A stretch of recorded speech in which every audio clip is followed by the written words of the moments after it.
たい70日から80日後にですね。動画をご視聴ありがとうございます。はい、のりです。今回ですね、いちじくの7月のですね、作業管理についてお話をさせていただきます。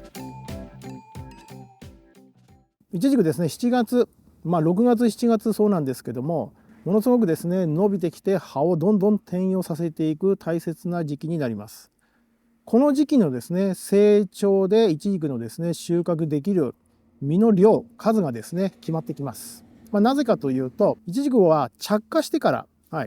だいたい70日から80日後にですね、収穫できるように実ってきます。私、北陸の方はですね、いちじくの方、ドーフィンの場合は収穫できるのは、だいたい11月の初旬までになります。なので、逆算すると、10月いっぱい30日、で、9月いっぱい30日、そして8月いっぱい90日になりますよね。温度ね、積算温度とかいろいろありますので、後半になればなるほど実るまでの所要時間っていうのは必要になってきますので、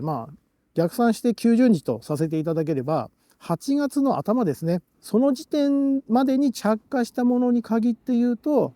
そのシーズンに収穫できる、可能性が高いという具合になります。つまり8月以降にですね、着火した実というのはですね、実る期待が非常に薄いという状態になります。この7月にですね、どれだけ数を着火させるかによってですね、収穫できる量に差が出てくるということになります。そういうことになりますので、まず7月のですね、栽培管理について必要なもの、追肥です。これ非常に重要になります。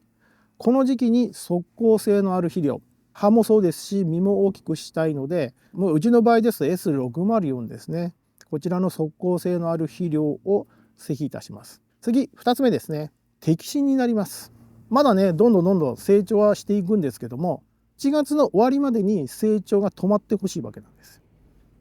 それ以上ね、伸びたとしても、何度も言ってますけど、それ以上先に着火したものに関しては、今シーズン中にですね、収穫できる見込みはありませんので、そこから先伸びたとしても、意味がないと言いましょうかね。必要ないわけなんですよ。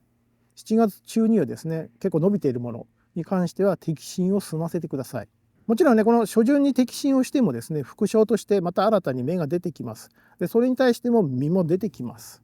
これは仕方ないんですけど、それ以上ですね、あまり成長させないっていう意味で摘心っていうのが重要になります。摘心の方はですね、全部の枝に対してやる必要性はありません。短いもの、例えば今の段階で40センチとか50センチしかないよというものであれば、無理して摘心はしなくて大丈夫です。80センチ、90センチを超えてきているような長い枝になりますと、それ以降ですね、8月以降もまだ伸びる可能性が十分にありますので、そういう長い枝に関して言えば、摘心をしていただいた方がよろしいかと思います。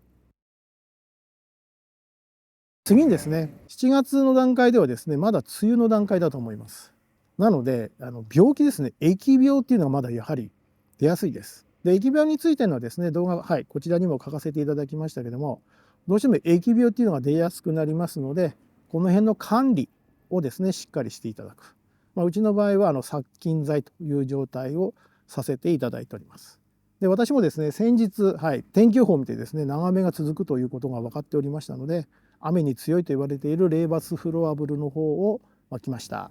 次にですね、虫です。虫。特にアザミウマですね。この時期が大量発生しやすいです。アザミウマね、いくつか種類はあるんですけども、非常にですね、ちっちゃいです。虫とすればね。で、それがイチジクの実の中に、ある程度ね、実がこう着火して、この花頂部、花芽がですね、ちょっと開くんですけど、そこに侵入してしまって、虫にね、侵されてしまうという状態になります。で、それを防ぐためにどうするかというと、基本的にですね、本当は住処を減らすということで、草刈りをしていただいた方がいいと。まめにね、っていうふうに言われてます。ただし、7月、8月ですね、どうしてもその草が全くないような状態になりますと、日が直接も当たることになって、地温の上昇がもう半端なくなるんですね。そうすると高温障害ですね、出やすくなりますので、わざとね、少し草を残しておいて、その辺のですね、地温上昇を少しでも抑えるという具合にするというのも手です。それもあって少し私は伸ばしてるんですけども、ただね、やはりそうすると次にアザミウマが発生しやすくなるということになってしまいます。そうするとどうするかっていうと、次はもう殺虫剤という状態になってしまいます。殺虫剤の方ですね、もし利用される場合はですね、2回続けてというか2週続けてですね、やってください。これ以前昨年にもですね動画出させていただいてるんですけども、殺虫剤はですね1回撒いて終わりじゃないんですよ。でアザミウマもね年に何回も大量発生するんですけど、もちろん子孫を残していきますので、撒いた時にはですね成虫に対しては効くんですよ。で撒いた直後、今回私スピノエースっていうやつを撒いたんですけども、そうか、その前はですね JS を撒いて、一旦かなり数は減るんですけども、実は卵が残ってるんですね。でそれっていうのがだいたい1週間から10日すると孵化するわけなんですよ。そうするとまた、増えていくわけですね、アザミウマの数が。なので1週間から10日、長くても2週間後にはですねもう一回殺虫剤をですね撒いていただくことによって、またですねぐっとアザミウマの数を減らすことができます。でその時には卵から帰ったやつなので、次の新しい卵がないんですよ。なのでかなり抑えることができます。ということでですね、殺虫剤をですねもし撒かれる場合は1回だけではなくて1週間から10日空けて2回目、できれば3回やっていただければかなり数を減らすことができます。でその際に注意していただきたいのは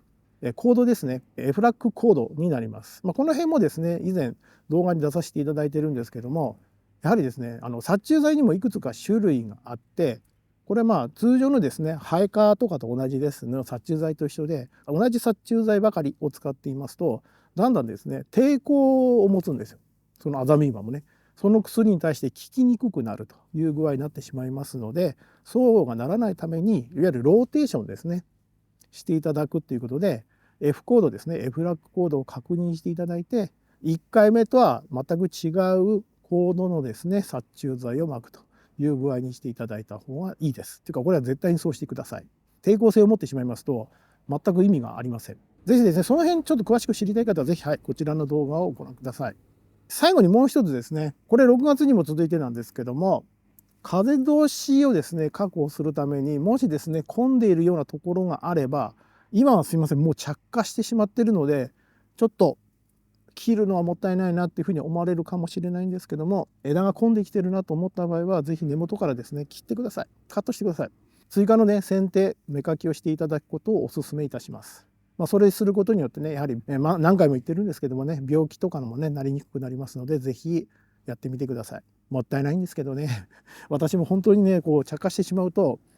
落とすのはもったいないなと。脇芽なんかですとねまだ着火してないんでも全然平気でパキパキって折るんですよ、新芽で出てきててもね。ただもうある程度こういうふうにね成長してしまって、ここが混んでるなと、じゃあこれを根元から落とそうかと思った時に、いやもうこんなに実ついてるじゃんとなると非常にね落としにくいんですけど、その辺はね他のことも考えて、落としていただくという判断をしてください。動画を最後までご覧いただきありがとうございました。今回の動画は以上になります。次回の動画でお会いいたしましょう。